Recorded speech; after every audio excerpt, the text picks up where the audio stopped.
এই ভিডিওতে টেস্ট ম্যাচের রেজাল্ট নিয়ে কিছু বলবো না। হার জিত তো থাকবেই, হারবে কেউ জিতবে, এটা হতেই থাকবে।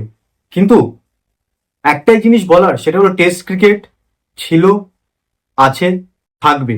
যেভাবে ইংল্যান্ড সিরিজ, যেভাবে অস্ট্রেলিয়া ইন্ডিয়া সিরিজ হয়েছে, সেখান থেকে কিন্তু বোঝা যাচ্ছে test cricket one of the best format. 5 দিন ধরে 5টা টেস্টের রেজাল্টের জন্য গেছে, এর থেকে বড় কি হতে পারে?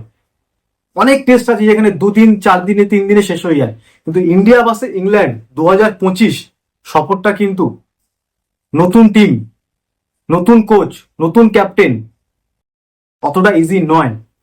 অনেকে ট্রোল হয়েছে, কোচ ট্রোল হয়েছে, ক্যাপ্টেন ট্রোল হয়েছে।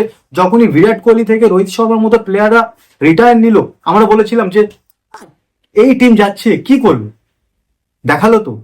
হ্যাঁ, রেজাল্ট আমাদের কাছে এখনো আসতে বাকি, 3 উইকেট বাকি, ওদের 35 রান বাকি বাকি আছে, কিন্তু রেজাল্ট দেখলে হবে না।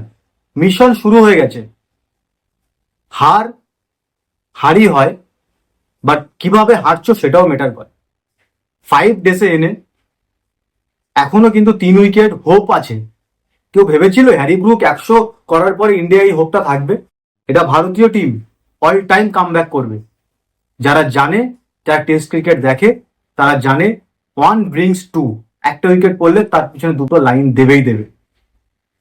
দারুণ টেস্ট ক্রিকেট এভাবেই বেঁচে থাকুক।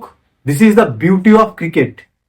Test cricket one of the best format. কেন বলছি? আর সাই সুদর্শন যে অরেঞ্জ ক্যাপ, রান করতে পারলো? পারলো না। টেস্ট ক্রিকেট আলাদা প্লেয়ার, আলাদা টেকনিক, আলাদা পেশেন্স রাখতে হবে, তবেই গিয়ে তুমি টেস্ট ক্রিকেট সাকসেস পাবে।